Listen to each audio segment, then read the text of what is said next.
Hey guys, Sean here from SG Miniatures. In this video, I'm going to show you how I painted Bellacor's loincloth to look like leather made from the skin of his enemies. Or maybe they're his friends. I don't know. All I know is that if you follow this recipe, you'll get something pretty cool. Alright, let's get to it.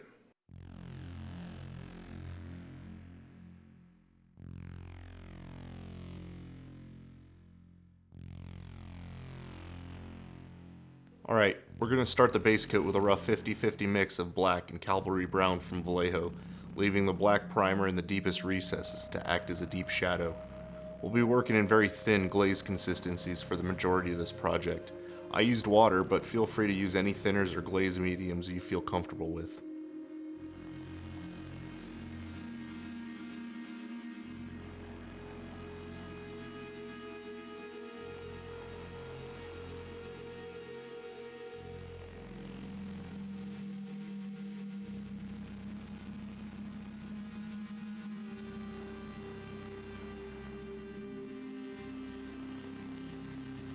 For the back of the cloth, add in some more black to the mix and paint up about halfway, trying to keep a natural gradient from black to slightly less black.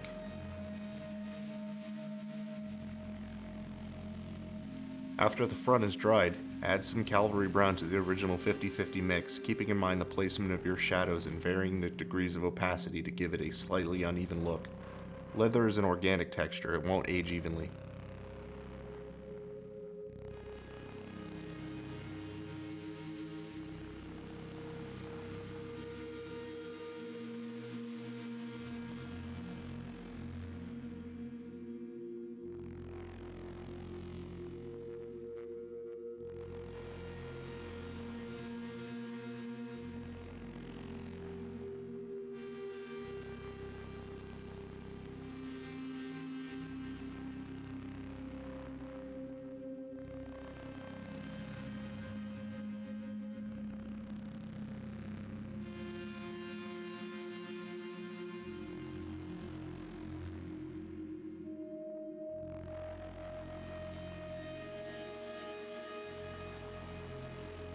Alright, you can already start seeing the leather take shape.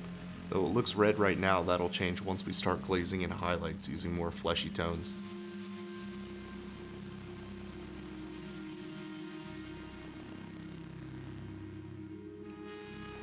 Most areas will require 1 to 2 passes, but some areas, like the raised folds, will absolutely benefit from 3 to even 4 thin passes. Future you will thank you for this when you're trying to make those areas brighter than the rest. Alright, so now we're moving on to layering on pure cavalry brown, and again, we're diluting this down to a glaze consistency using approximately 1 part paint to 3 parts water. We're starting on the edge of the loincloth, not going up too high, about mid-thigh. We want to keep the shadows we worked on earlier intact.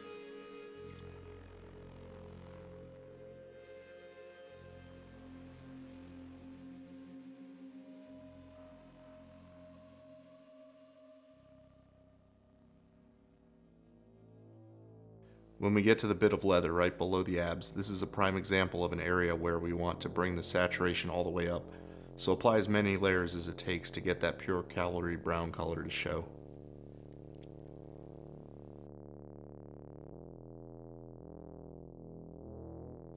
Alright, now it's time to start making this thing look pretty.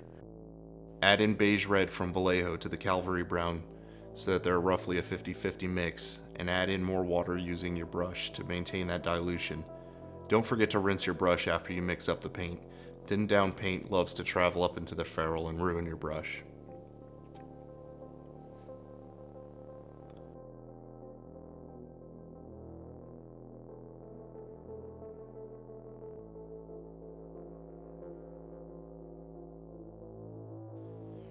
Remember to only use the tip of the brush and don't overload it or you'll flood the model. We're going to start at the top bit of leather, and here's where we start bringing in texture. Instead of normal brush strokes, use the tip to create scratches and layer those scratches over one another.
Next, we're going to take some Vallejo Salmon Rose and mix it with beige red into a 50-50 mix, and thin that down to the same consistency we've been working with. Again, using the tip of the brush, grab some of this mix and start back on the edge of the loincloth, starting even lower than before. After this, go around the rest of the loincloth and selectively apply this highlight sparingly.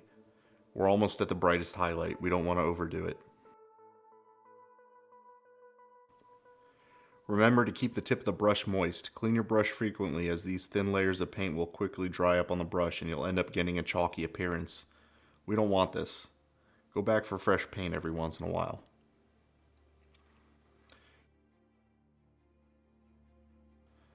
Continue applying these layers in light scratches, building up a nice texture.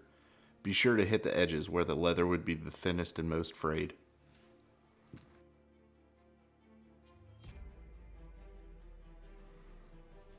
Again, don't forget to go back to the palette to get fresh paint and focus on thin, scratchy strokes to give the leather some texture. Texture is the difference between a flat piece of cloth and the finest textiles a demon prince can adorn himself in.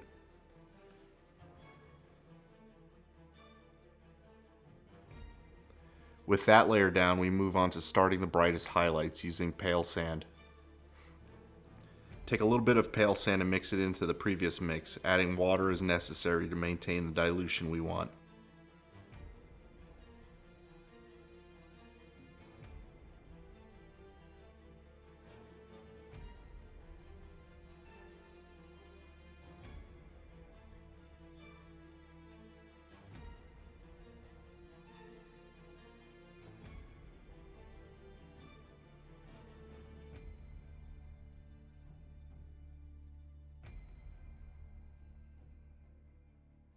Really focus on filling out the texture here. Use very thin scratches and stippling on the sharp edges and the raised areas.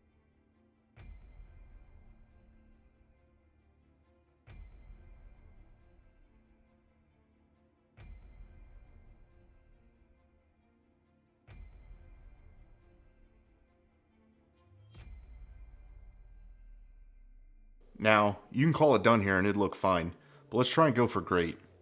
We're going to create a filter to basically tie in all of our previous layers together. I'm using brown ink from scale 75, which leaves a really nice matte finish when dry, but you can use an Agrax Earthshade and Null Oil mix, or any brown ink, or even an oil wash here instead. Mix a drop of ink with a lot of water, and I mean a lot. This stuff is strong. And use an old brush. You really don't want to use your good brush for washes. So mix quite a bit of water to dilute the ink, and then wash the loincloth, allowing it to slightly collect in the recesses.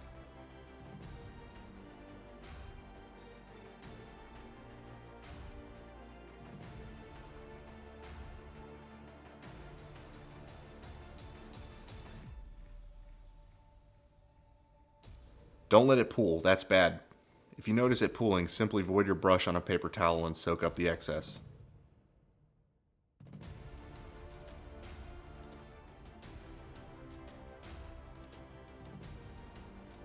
Let it dry, and depending on how much you want to tint it all down, reapply another thin layer. The benefit of thinning it as much as we did is that you can really control how much the model gets tinted. We're at the final step now. Apply the final highlight using a tiny, and I mean tiny, amount of PALLID witch flesh from Games Workshop, and mix that into some pale sand. With this mixture, start tracing some of the edges of the loincloth and stippling it on to the centers of the ridges. You want to be extra careful here, so just remember that less is more.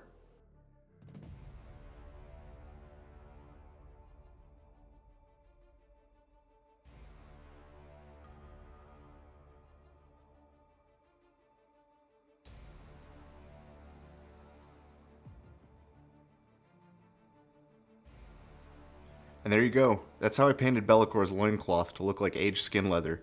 This technique will work on whichever model you want to drape in man flesh, so play around with it. Let me know in the comments what you came up with. I'd love to hear it. If you found this video helpful, please share it and consider following me on social media. I'll put the links in the description below. Until next time, thanks for watching.